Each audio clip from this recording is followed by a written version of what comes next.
we're going to be checking out, yes, Choo Choo. Well, the Choo Choo is gone. There we go. Yeah! Alright, what's up, Dragon? That alert works, that's just fine. So, we're going to jump into this. This is a short video about drones. This is from Lazerpig. Let's go. Your boy's moving up in the world. I have loading screens, guys. I have loading screens! Yes! We're doing it! We still suck at everything. But I'm fancy, at least. I don't know what the hell I'm doing. Guys, Lazerpig. I am now Bethesda. Oh god, ow! Ow! That actually hurts. I am not here to pay homage to Todd Howard, my guy. I am not here to pay homage to Todd Howard. So, guys, if anything happens, where you try to trigger a sound alert or anything like that, if you are in the Discord, please send me a message. I am trying to get all this stuff fixed. I already see like 7 or 8 things I gotta fix as soon as I get done with the everything. And my god, shenanigans, I have to figure out how I'm gonna actually handle shenanigans being cross-platform right now, how that's actually gonna look. Everything looks good right now, though. Everything is looking decent right now, so we're gonna give this a shot. If it fails utterly, well, we all know that I suck, okay? We just all know that I suck at that point. Let's get into it, guys. It's Lazerpig, and I was actually, like, I should have reached out to him because I would have loved to have him on the stream. It would have been great. It would have been absolutely awesome. Galaxy, I am glad you're unable to say that because you're a heretic. Let's go.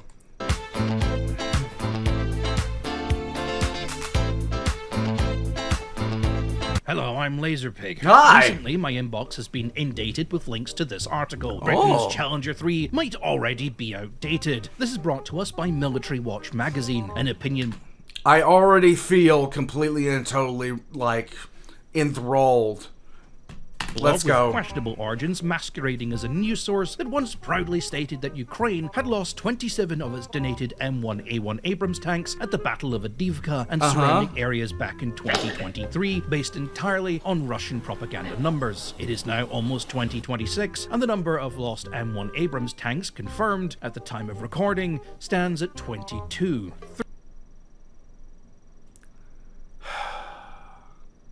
Congratulations. 3 of which have been returned to service. The article is a watered-down version of an opinion piece released by the UK Defence Journal, stripped of nuance, with references added in about how Russian and Chinese tanks were just, oh, so much better designed, and then given a snappy clickbait title. The objective here should be obvious to anyone, but propaganda works because you want it to be true. And remember, only boomers read the headlines and believe them.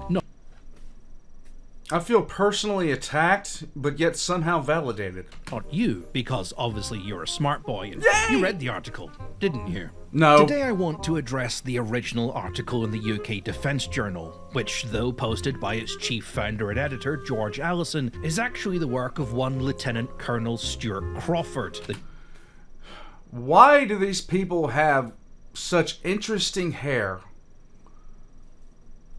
The shape of this guy's head actually concerns me. It honestly looks like somebody went into like the Oblivion thing and just started tacking on. Like, cause look, it looks like his head actually shrinks. Or else that's the thickest mop I've ever seen before in my life. Chief Creative Officer of his own opinion. Crawford is a former tanker with the 4th Royal Tank Regiment who left the army in 1999 and has even written a book about it. I like Crawford. I've read his book. But unfortunately, he has become the latest victim to something I call HDDS, or Herder Drone Syndrome. Herder Drone Syndrome is the problem faced by professional military opinionists who have a Thanks for the bits there, meep. Be sure to record these for personal use. Yeah, I'm already recording it, my guy. I'm already recording it. I am doing that. Surface level knowledge on drone warfare, but none of the actual deep understanding on how that warfare has rapidly developed over the past few years to understand how drones may affect things in a future war, or even how it's affecting things currently in Ukraine. Symptoms of HDDS include flashy clickbait titles that proclaim any new technology from tanks to jets is doomed because why spend billions of dollars on a weapon system if a $20 drone can take it out? It makes casual references to the ever-increasing loss of Western tanks on the Ukrainian front, makes grandiose gestures that inflate the actual capability of small FPV drones, and surreptitiously, usually just by not knowing any better, parrot Russian propaganda that all Western tanks are too big and too heavy. Meanwhile, they continue to try to make their own tanks too big and too heavy. It's always a pleasure to see how many Russian tanks are currently sitting in Ukrainian stockpiles because they got caught in the mud. It ignores the actual opinions of Ukrainian tank crews and fails to take into account that of the 95 Western tanks that have been lost on the Ukrainian front, very few of those were actually taken out by drones. And of that 95, 73 were highly outdated models that have either since been replaced or are in the process of being replaced. Out of those 73, 71 were models built before 1990, and 21 of those were tanks designed in the 1960s. Sweet! The actual lessons here is that supplying Ukraine with outdated tanks, limited training, and none of the regular support elements typically enjoyed by other Western nations that are often seen as mandatory to keep those tanks in the fight has meant that their effectiveness has been limited. Of Ukraine's course! insight into how these tanks operate in battle conditions are of incredible value, but it does not strike a parallel with what would happen if Germany, Britain, Sweden, or America went to war with Russia. And see, this is the problem with all this. This is the problem with all of this. But you can't do this. You can't send equipment to another country. Don't train to them to the same standards as that country and then point and be like, look, this is why this stuff doesn't work. You can't do that. There is a distinct and broad difference between the capabilities of a tank made by America, crewed by Americans, and then handed over. There's an extreme difference. Thanks, Cannonball. And keep in mind, even under the less than ideal conditions Ukraine fights in, with a comedic list of tanks from various periods and in various states of repair at the time of recording, for every one Western tank they have lost, 43.7 Russian tanks have been destroyed. Oh no! The second part of HDDS is completely overvaluing the capability and cost of the drones. There are a lot of drones on the Ukrainian front with a lot of different capabilities, none of which cost $20. The drones you buy in your local hobby store cannot simply be fitted with a bomb and driven into a tank. The Yeah, but why though? $20 drones from AliExpress that everyone points to have limited flight range, limited battery life, and most importantly, limited payload. You can't just throw a kilogram of explosive onto something that can barely lift its own battery weight. It can also be jammed quite easily or traced and followed back to the operator without the operator even being aware that that's happening, due to the litany of safety software that these things have due to government regulations. This was something the Ukrainians learned very, very quickly when they tried this tactic back in 2014 and then again in 2022, when the Russians either jammed those drones, took control of them, or sent one flying back towards the operator, or just showed up with a full assault team and blew them the fuck away. Drones need to be heavily modified before they can be used effectively on the battlefield. Images you've seen of them dropping grenades into the open hatches of vehicles are, for the better part, propaganda. Tanks don't sit around not moving on a battlefield with their hatches open unless they've already been disabled and or abandoned. Don't put anything past the Russians here. Don't put anything past the Russians. Wait, what? Fox, what are you doing?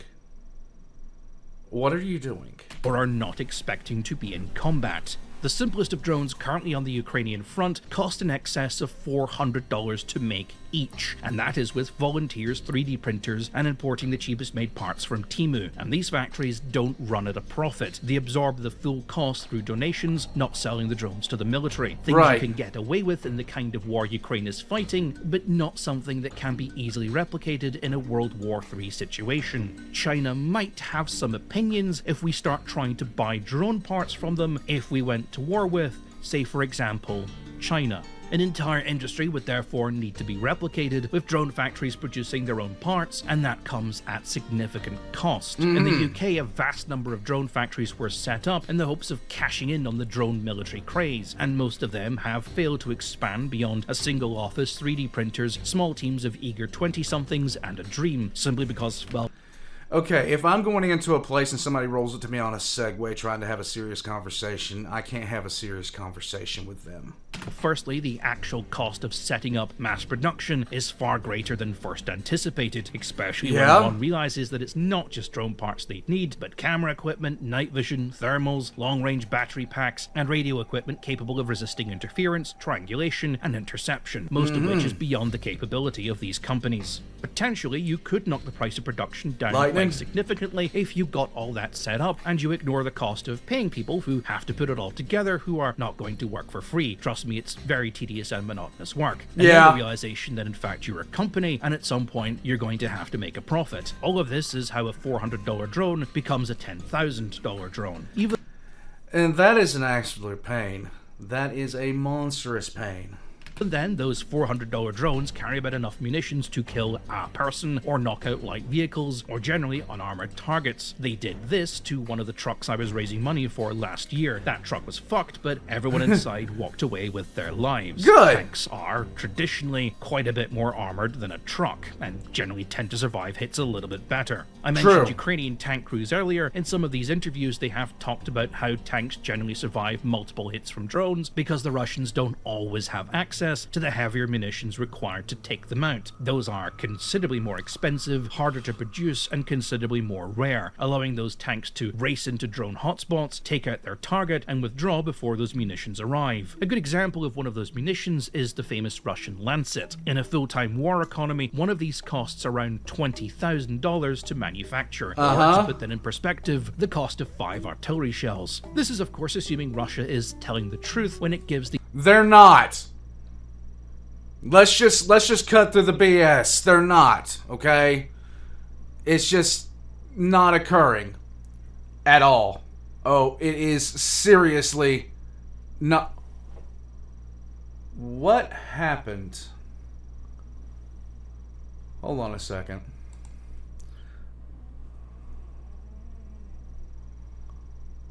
I'm blind as a bat. What is... Hold on. I gotta get this thing back right. What does that even say?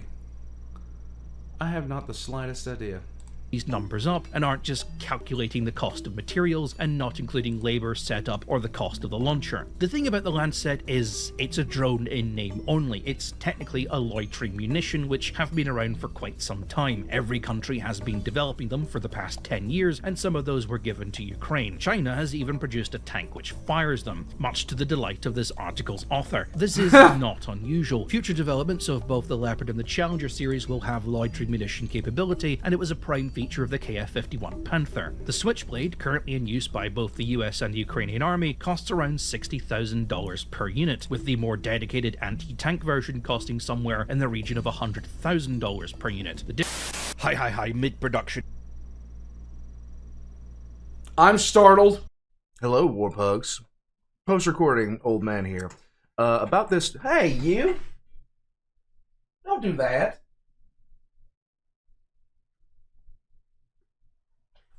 About this time, my audio starts screwing up. I figured out why. Thanks, Warpugs. And quite drunk Lazerpig here. So I'm editing this part out because I kind of went off on this bizarre long tangent about the technical differences between the Switchblade and the Lancet, because for some reason we still live in a world where people who comment on the defense industry still do not understand that there might be a difference in quality between a $20,000 drone built cheaply out of off-the-shelf parts mostly imported from China and a $60,000 drone built by a company that used to build unmanned spy planes for the CIA back in the 1980s. Does anybody not see how this is happening? Anybody? At all? Is anybody seeing the mystery? Holland, you have a nice night, bud. Real quick, because I just need to know this. Did somebody send a donation because I'm seeing something on my screen right now, and to be honest with you, something should have shown up to alert me if that was the case. I don't see it. You need 5 hours streamed before I can... Yeah, that's fine. That's fine, Hobbit. That's completely and totally fine. The NASA Pathfinder was an anonymous solar-powered aircraft that could fly without having to refuel. Started life in the 1980s as a CIA Black Ops project to build a fly forever drone. Really? Dude! Am I in a cave? Yes.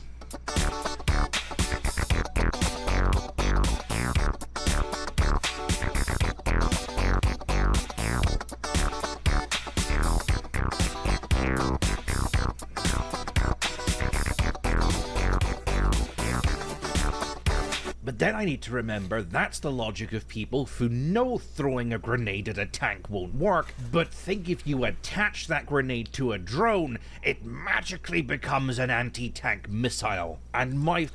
Yes! That's exactly what happened. That's exactly how that works. Don't worry about it. Don't think about it too much. Just let it go. That is exactly how it works. I'm just saying. All right, hold on a second. What in the world? I have got to figure this out. I am so terrible at this. How do I even figure this out? Hobbit! Dude! Oh my god, dude. Thank you, man.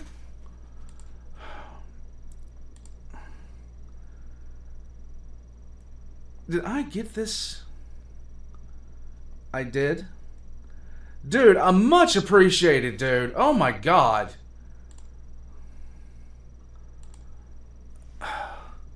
I am definitely messing this up. I am 100% messing things up. Oh my god. Dude. Much appreciated, man. Much appreciated. Hey, I'm not... oh my god. So, I've got to... Nope. We're gonna hold off on saying that. Oh my god. Okay, so... that just derailed my whole brain platform. It's done. It's finished now. Dude, Hobbit, thanks, man. Good God, much appreciated, dude. Okay, so what was my brain doing before this? Oh my God. Now I gotta figure out what's going on because my brain is just completely and totally tanked. My brain has completely tanked.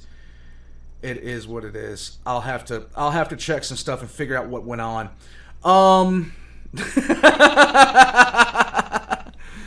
Hobbit, you have a great night, bud. Thank you, bud. Let's just restart because my brain is I'm gonna back this up a few seconds and then we're gonna go. Work, but think. Oh yes, yes. Attaching a grenade to a drone, yes, immediately turns it from fragmentation grenade to tomahawk. Oh God, no, Fox. That grenade to a I can't even imagine doing that. Magically becomes an anti-tank missile, and my fan base is a mite more intelligent than that.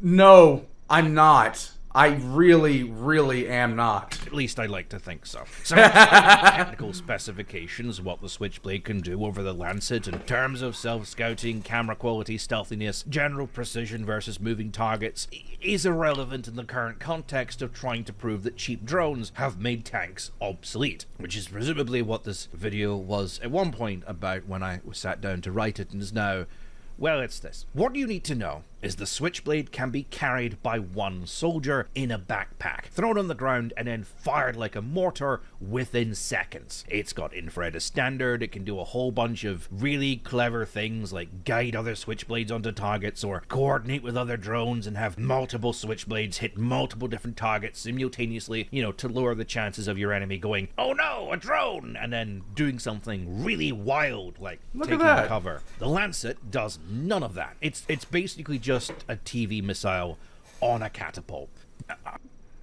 Yay! I mean, it's still an effective weapon, and we'll get onto that, but the reason Ukraine is able to get in with the tanks, do the job, and then get out before those things show up is because the Lancet is a very clumsy weapon. It requires a truck to move it around, it's quite large, it's quite heavy, it needs two people to set it up, and all of that takes time. And you are vulnerable that entire time you're doing this. You're vulnerable to drones spotting you, you're vulnerable to artillery, and you're just tempting the HIMARS of fate. And it's that Ukrainian troops have been deliberately spooking the Russians by showing up with Western tanks in order to attract those weapons into an area that they're watching in order to kill the operators while they're trying to set these weapons up. To try and alleviate this, Russia has developed these good-to-go multi-launch systems. But again, that needs fixing onto a vehicle, and then you're just adding more complexity to the cost.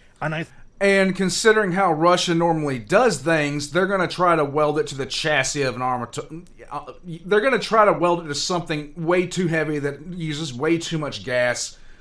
Think this, among many other things, is a good example of the constantly spiraling costs of running a weapons project like this. Any weapon system you develop, regardless of how cheaply, is going to be up against a constant war between offense and defense. Yes. Your cheap weapon is going to be super effective at first when no one is expecting it and have no ways to defend against it. That as they develop new systems or techniques or tactics against this cheap weapon, then that system is going to gradually become less effective over time, and therefore must evolve to remain potent. Right. The Lancet has gone through multiple versions, each time trying to increase its lethality or counter the defenses Ukraine has developed specifically against it, and I'll go on to some of those later. But needless to say, that means the Lancet, though it is estimated at costing roughly $20,000 to manufacture via various Russian reports, it was offered at export at $32,000 back when it was only seeing use in Syria, and now it's no longer offered for export, and that $20,000 number has never been updated as the weapon has grown in complexity. Okay. Hi, slightly more sober mid.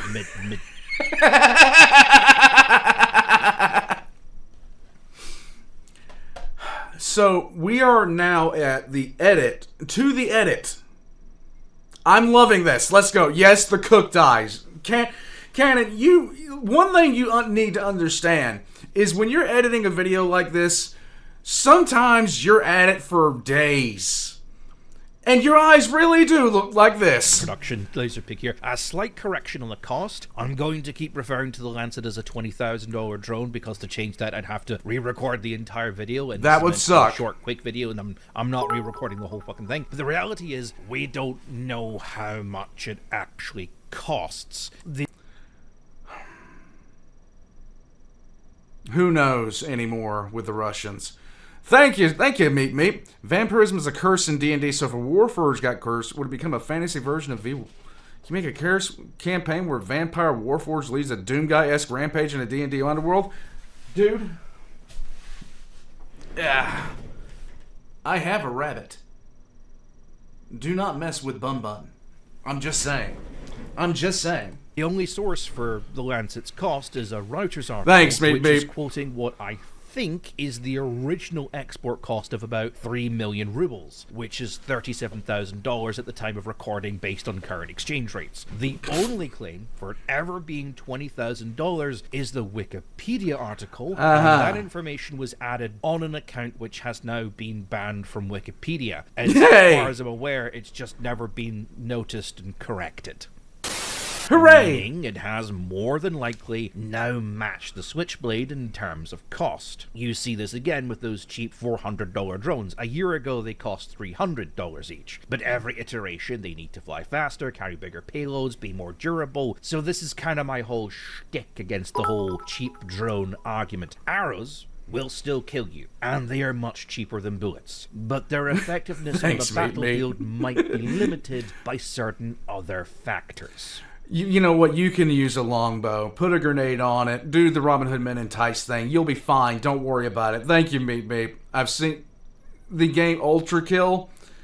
Ah, okay. Rant over. Video continue.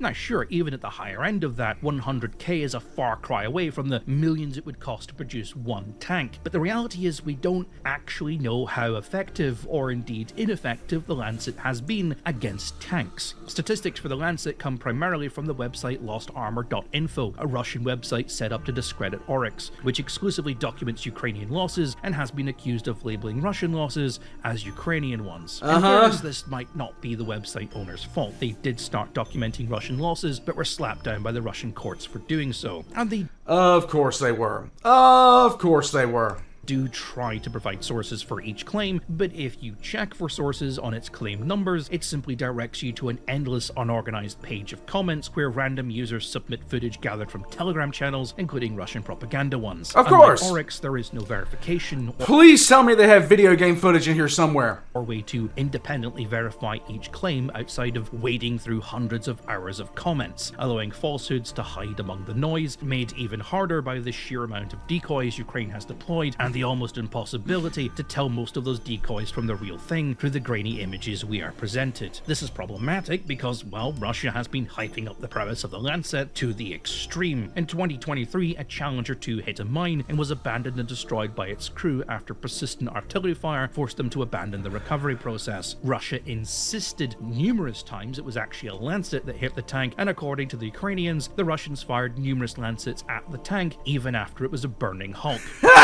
Alright, I've just eaten a sandwich that had way too much cheese in it, so let's get this out of the way. Originally, they were claiming it was the... Look at this!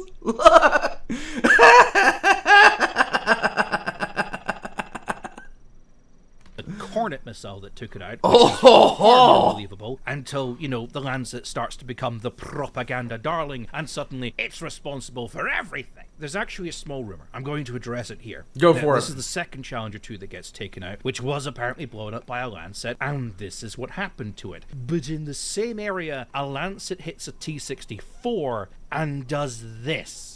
See, the actual capability of the Lancet is really widely varied, and it's kind of led to this rumor that because there isn't really different variants with different payloads like there is with the Switchblade, that the Russians are flying around regular drones disguised as Lancets to make it look like the weapon is far more numerous than it actually is. But you know, that's just a rumor, you know.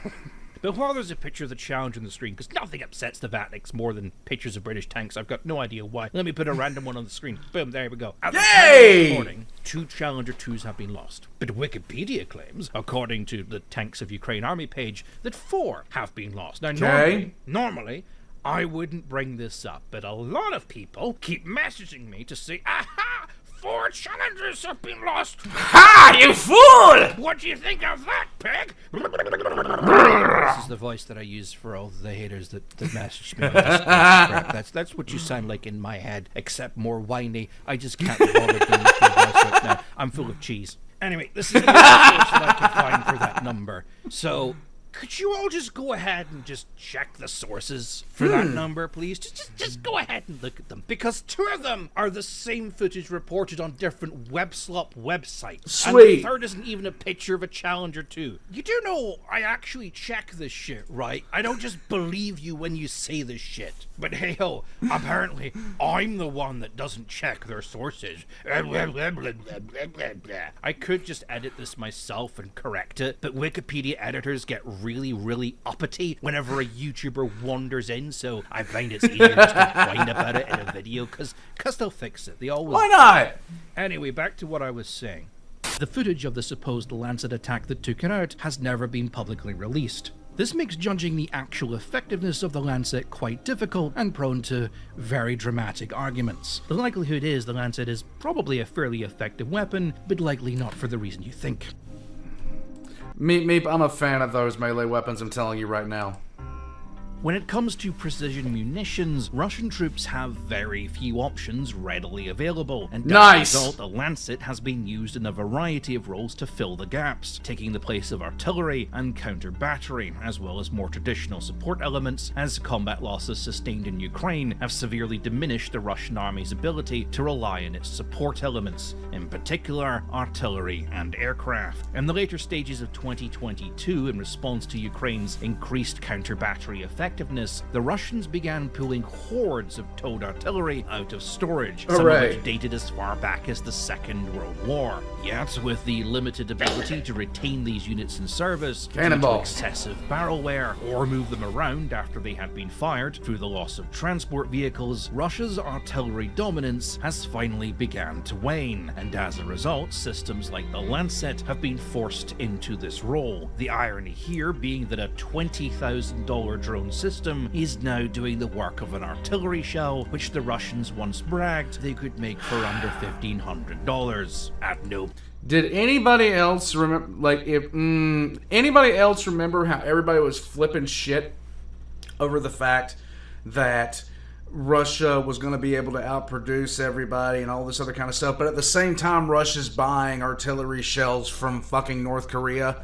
Did anybody else forget that? I didn't. Point, has the author questioned, that the reason drones are so numerous in Ukraine is that both sides are potentially lacking the equipment that would have traditionally performed that job and are falling back onto cheaply made drones to fill the gap. Perhaps it's other things that are being outdated. This, of course, all bleeds into HDDS's third part. The third part of HDDS is, of course, quite simply forgetting all the work done into anti-drone technology over the past few years. For any argument about how drones have suddenly made everything obsolete, you have to firstly just... Yes, North Korea has a brand new submarine. It was absolutely wonderful. I died. Just ignore any developments into anti-drone warfare that have also taken place. You have to ignore that in spite of the existence of heavy drone-based munitions that can take out tanks, Ukraine still uses tanks. Quite a lot. And there are reasons for this, and I mentioned one of those reasons earlier. Lancets, regardless of how effective they actually are, can be countered quite easily. Wait a minute. Look at the badge on his right arm. Look at this. Look at this. Are you kidding me? Is this a joke? You have a badge on your arm of the gloriously... The fuck? At their heart, they are basically just self-propelled TV missiles, and they are susceptible to the same jamming techniques used against drones. They can be intercepted by FPV drones quite easily, and Ukraine has developed a cottage industry of FPV drones specifically designed to take down Lancets. Where these drones are not available, Ukraine has found the best solution to fight against Lancets and Shaheeds from bombing cities is an old World War II propeller plane with a machine gun on the back. Really? Again. Okay, so it's not actually a World War II plane, it's a Yak-52. It's an old Soviet acrobatic plane built in Romania during the 1970s. But I mean, just look at the damn thing. I mean, come on! But they have found that the most effective defense is to simply put a big cage around the target. Nice. The so-called cope cages, which Russia threw up in a desperate defense against the first wave of Ukrainian drone attacks, for all the hilarity they have caused, have proven to be quite effective. Russia was forced to introduce a newer, more updated version of the Lancet, which contained additional sensors and tandem warheads, but the cost of this new unit has never been publicly revealed, and its effectiveness remains mired in the questionable logic of propaganda. However, what has been revealed is Ukraine has the ability to track these new units of Lancets quite easily. Because jamming equipment is now so prevalent, it requires forces on both sides operating drones to cycle through frequencies trying to find one that isn't jammed. I'll get onto that in a bit since it is quite important, and another thing sufferers of HDDS are ignoring. Okay. In the first days Lancets were being used en masse, the Russians would be forced to stop jamming the frequency that the Lancet was being used in. The Ukrainians would simply cycle through frequencies, find the one that wasn't being jammed, and then jam it themselves, causing the... Look! It's not a joke! Look at that guy's armband! How egotistical do you have to be? How? Look at his armband! Look at his patch! That's just a joke! Causing the Lancets to just fall out of the sky. In a response, the Russians are now forced to turn off their jamming systems when firing a Lancet to prevent the Ukrainians from figuring out the frequency. This not only makes them exceedingly vulnerable to Ukrainian return fire, it also pre-warns the Ukrainians that Lancets are on the way when all Russian jamming equipment suddenly turns off. Nice. Equipment which does exist to prevent things like this, which every tech bro knows about and is probably screaming at the screen in defiance over, is expensive, and therefore not something you find on a $400 drone, or a weapon that's designed to be cheap like the Lancet or the Shaheed. Jammers are of course not as sophisticated as you might think. At the end of the day, they are just things that scream very loudly in a certain frequency, blocking that frequency from being used by anything else nearby. They is the orc version of jamming, where they get on the mic and start screaming into the microphone. That's what they do. require a lot of power and can typically only scream in one frequency, or at best a narrow band of similar frequencies, hence why so many of them have multiple aerials. Russia's cope sheds, for again all the hilarity their appearance made, are covered in these jamming stations, allowing these mobile bunker things that Russia proudly calls the Beast to block drones in a wide radius over a long range of frequencies. The idea behind them that these so-called beasts move ahead of the assault, blocking drones for the advancing units behind. The effectiveness of this has been questionable. The best defense against this is to simply have the drone change frequencies, and you'd be right. But changing frequencies isn't as easy as pressing a button or changing a dial. In fact, why, though? in many cases, the aerial assembly has to be completely ripped off and replaced with one with a newer frequency, hence why a lot of drones, such as the ones I helped build with Richard, are shipped without an aerial, allowing the receiving unit to add their own as needed. This is another drawback of the cheap drone assembly, as modular frequency modules, or even the ability to change frequency on the fly as needed, sometimes the drone automatically picking one that is not actively being jammed, is quite expensive, and another reason why things like the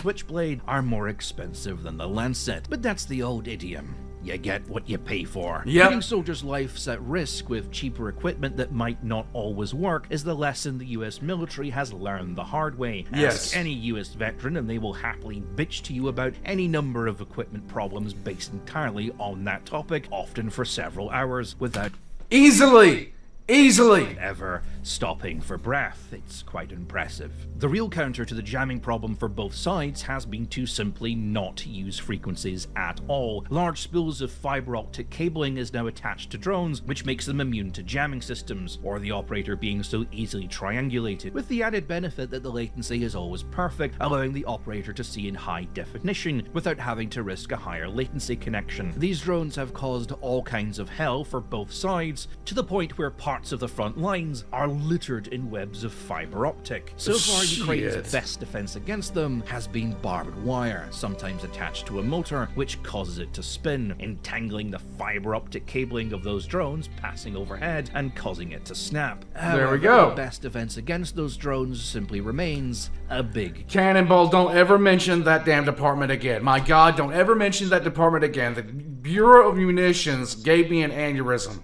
cage. On the front lines of both sides, supply routes are now covered in large arc structures, a Coop cage supreme, if you will, that prevent drones attacking convoys and supply trucks, and both sides will typically spend days or often weeks trying to find holes or discreetly make holes in these nets, and then have several drones lie in wait across the road, ambushing any vehicles they find. This has led to Ukraine up-armoring everything from medevac to supply trucks in order to minimize the damage caused by these ambushes. ambush drones, in much the same way US and British forces in Iraq were forced to up-armor their patrol vehicles owing to the threat of IEDs. Right. Of course, Ukraine constantly stating that you need to up-armor everything to make it harder for drones to take you out is of course ignored by sufferers of HDDS, because if they acknowledge that, then how does making tanks lighter, faster and less armored make any sense? But if you're trying to push the Russian propaganda narrative that Western tanks are too big and too heavy, then this is a part of reality that you have to ignore. Right. Of course, Ukraine's best counter to drones remains, and has surprisingly remained, old radar-guided anti-air systems from the Cold War. Because of the way they are designed, drones have a relatively high radar cross-section for their size. Modern-day stealth fighters, despite being hundreds of times bigger, actually have smaller radar cross-sections.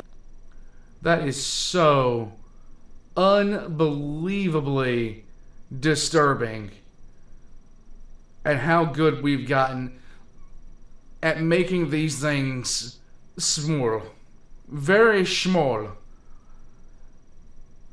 It's disturbing, man. The 117, what was that? Meat, thank you. Have you heard about that Bradley that took Bean out? That Bean took out, I heard he was having a Bean's big day and suddenly bent over the barrel on a tree. He was... Shut up, mate. Why? The 117 has less of a radar cross-section than a bee.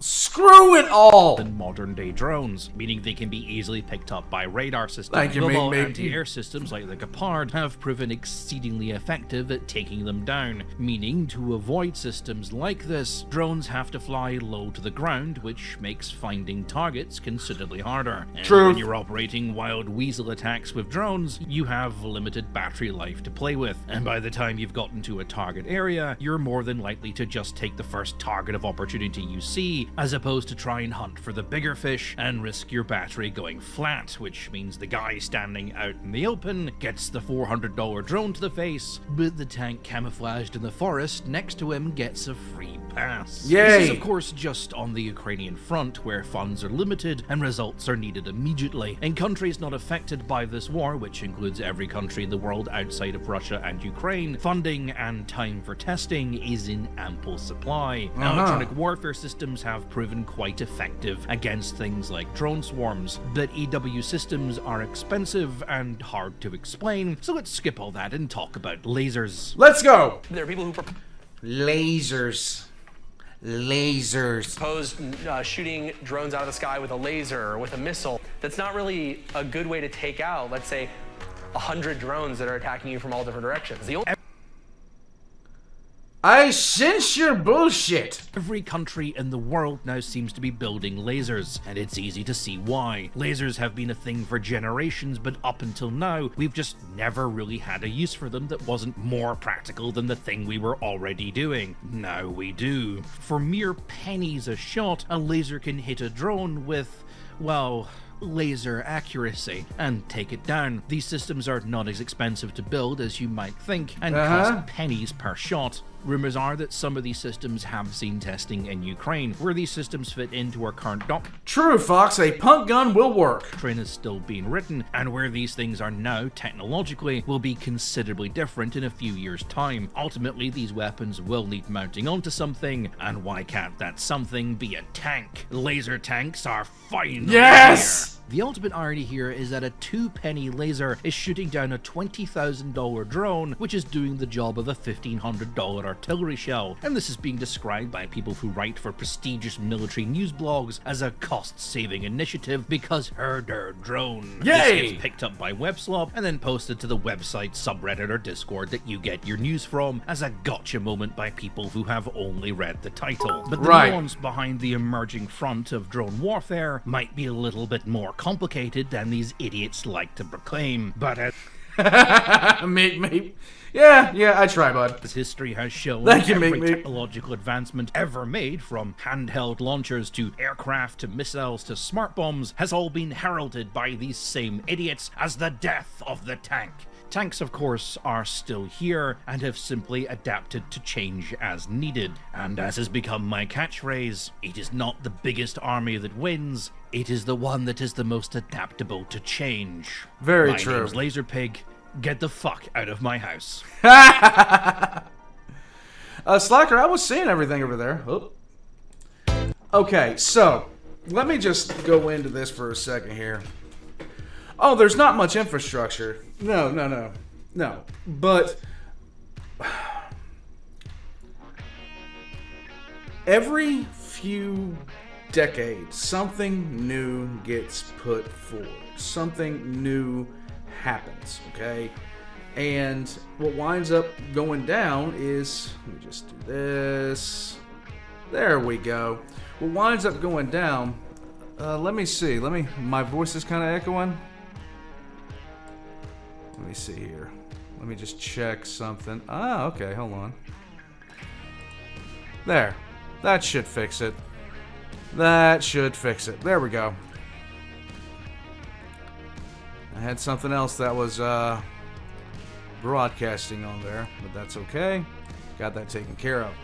Alright, so when it comes to drones, is it going to replace anything? No. Is it just another weapon? Yes. It is another weapon. It is yet another thing that has come down the pipeline.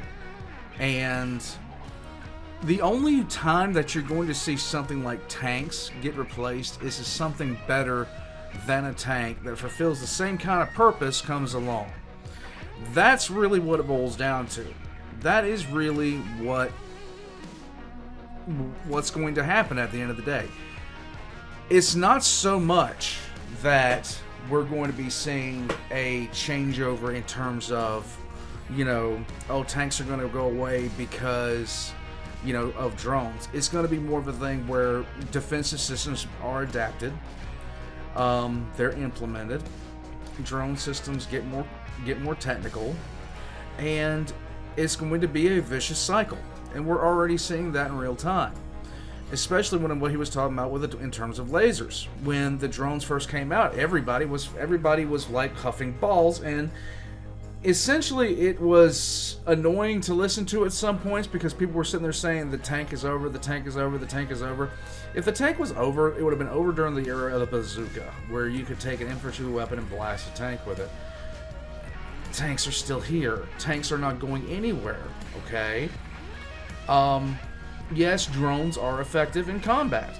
That's been proven over and over again. It doesn't change things, though, in terms of where everything's at. It doesn't change them in the slightest. Hey Warpugs, post-recording old man here. All of Lazerpig's links are going to be in the description down below. Please go check him out. All social media links are down there below as well. Leave a like, subscribe, and I will catch you guys next time.